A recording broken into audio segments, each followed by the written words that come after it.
끝날 때까지 아직 끝난 것은 아니다 하는 것이에요. 끝날 때까지 끝난 건 아니다. 이거 운동 경기 해설하는 사람들이 종종 쓰는 말입니다. 야구 선수인 요기 베라가 남긴 명언이라고 알려져 있습니다. 야구 경기의 마지막 회에 가서 승부가 결정되는 것을 보고 하는 말이죠. 근데 한자 성어에는 개관사정이라는 말이 있습니다. 개관사정. 모름지기 일이란 그 어떤 일이란 그 사람의 관을 덮어야 비로소 판단된다는 말입니다. 그 사람의 관을 덮어야 그 사람이 했던 일들의 옳고 그름이 판단된다고요. 우리가 정치인들을 보면 그렇죠. 그들이 그 정치적인 일들을 다 끝내고 물러났을 때 비로소 그 사람의 일들이 제대로 평가되는 것들을 봅니다. 삼손의 경우도 예외가 아닙니다. 그의 죽음으로 그의 전 생애가 판단되는 것인데 그의 죽음은 사사로서의 죽음이었습니다.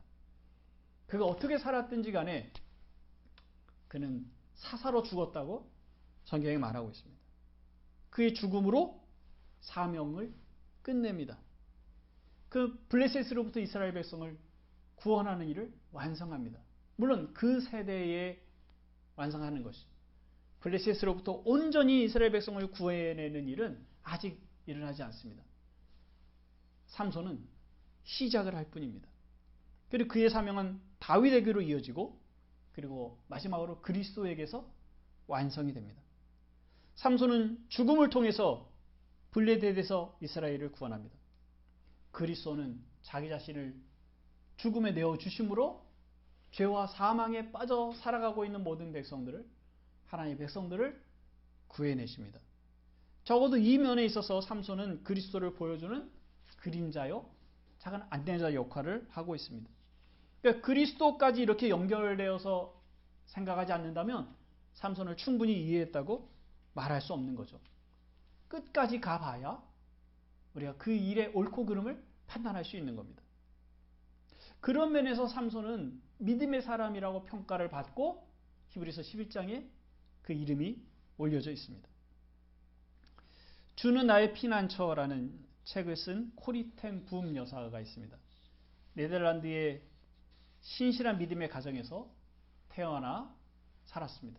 50평생을 가족들과 함께 말씀을 따라 살아가는데 나치가 유대인들을 잡아들일 그때에 그 주변에 살고 있었던 사람들이 이 가정에 오면 목숨을 건질 수 있다고 생각을 해서 피난처로 삼아 도망을 옵니다.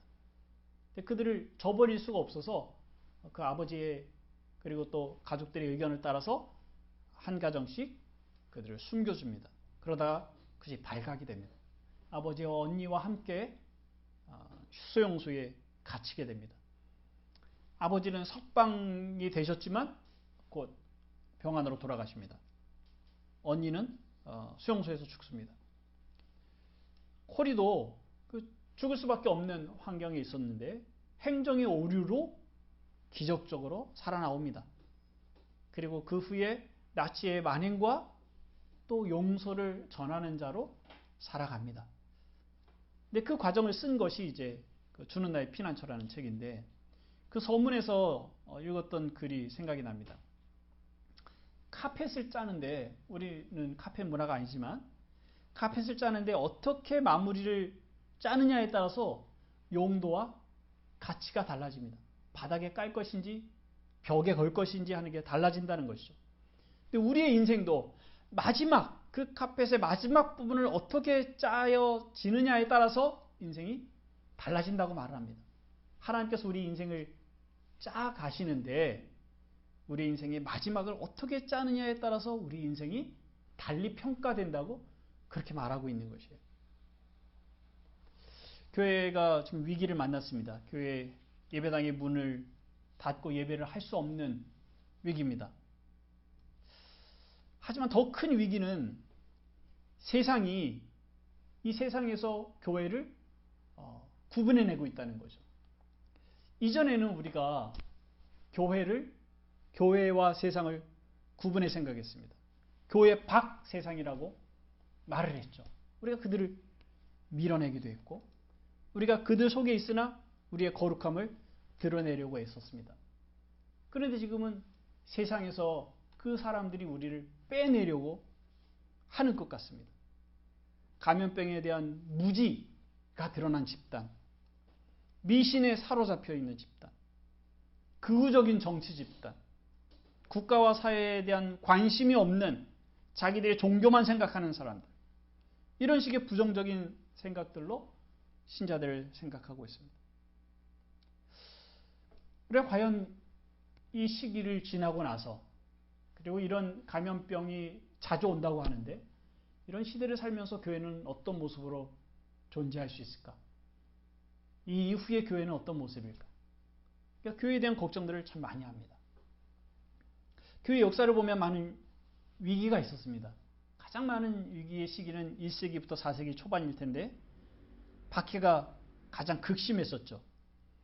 로마 제국 안에 있는 그리스도인들은 제국 밖의 사람들이었습니다. 로마인들에게 비친 그리스도인들은 정상이 아니었습니다. 로마인들은 보이는 신을 섬겼는데, 근데 그리스도인들은 그것을 우상이라고 생각하고 섬기지 않고 보이지 않는 신을 섬겼습니다. 로마인들이 볼 때 그리스도인들은 미신을 섬기는 사람들이라고 생각을 했습니다. 십자가에 죽은 그리스도가 부활했다고 말하고 있으니까 그건 도저히 이해할 수 없었을 겁니다. 더군다나 그리스도의 살과 피를 나눠 먹는다고 늘 그들을 모여서 성찬식을 합니다. 그것이 이해할 수 없으니 사람들에게 소문나기를 어린아이를 잡아먹는다고, 그런 식인 의식이 행해진다고 소문이 났습니다. 그것이 그리스도인들이 박해받았던 중요한 원인 중에 하나입니다. 로마 황제의 권위는 인정을 했지만 그를 숭배하진 않았습니다.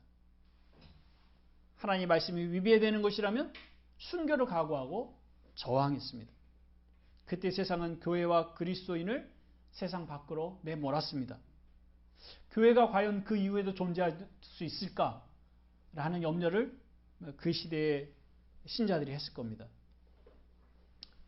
하지만 그 기간의 교회는 박해를 받으면서도 빠르게 성장했습니다. 복음이 전해졌습니다. 그래서 300년이 들어서면서는 콘스탄티누스가 종교적이든지 혹은 정치적이었든지 기독교를 인정하지 않으면 안 되는 상황에까지 가게 됐습니다. 기독교는 박해와 순교 속에서 성장을 했습니다. 지금 우리가 위기에 있다 할지라도 하나님께서는 이 위기에 있는 교회를 통해서 일하실 겁니다. 교회를 정결하게 하시고 새롭게 하실 것입니다. 많은 교회들이 문을 닫을 수도 있습니다. 많은 교회에서 신자들이 떠나갈 수도 있습니다. 그러나 그 과정을 통해서 하나님은 또 다른 정결한 신자들을 부르시고 또 신실한 교회를 찾는 많은 구도자들을 불러내셔서 교회를 새롭게 하실 그런 하나님이신 것을 우리는 알고 있습니다. 신자 개인의 삶에도 적용할 수 있습니다. 지금 여러분이 바라는 대로 지금의 삶을 살고 있지 못한다고 해서 절망하지 마십시오. 꿈이 깨지고 기대가 어긋났다고 해서 낙심하지 마십시오. 삼손과 같이 거룩하지 않은 삶을 살고 있다고 깨달았는데 그러나 돌이킬 에너지가 없고 쉽게 그 상황에서 벗어날 수 없다고 해서 좌절하지 마십시오. 혹은 여러분의 자녀나 여러분의 사랑하는 사람이 여러분이 기도하는 대로 살아주지 못한다고 해서 또 낙심하지 마시고 그들과 날마다 핏대를 세우고 싸우지 마십시오. 하나님은 우리의 결심이나 우리의 꿈보다 크십니다. 우리가 지키려는 규칙이나 우리가 붙들고 있는 전통보다도 하나님은 크십니다. 하나님 우리가 생각하는 방식보다도 훨씬 자유로우시며 또한 지혜로우십니다. 우리가 할 수 없는 것을 붙들고 낙심하지 말고 그 속에서 우리가 할 수 있는 것이 무엇인지를 생각하십시오. 그리고 살아가십시오. 지금 이미 주어진 이 삶에 하나님의 은혜가 있습니다. 하나님의 은혜가 무엇인지를 찾고 감사하십시오. 그리고 그리스도께 여러분들의 삶을 맡기십시오.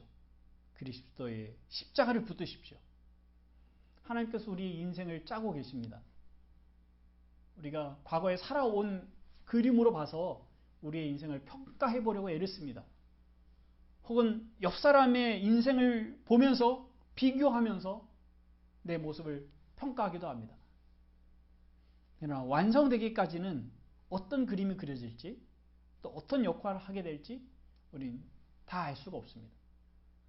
또한 우리의 삶이 그리스도와 어떻게 연결되는지에 대해서 분명히 생각하지 않는다면 우리의 인생을 충분히 평가할 수 없습니다. 하나님이 신실하십니다.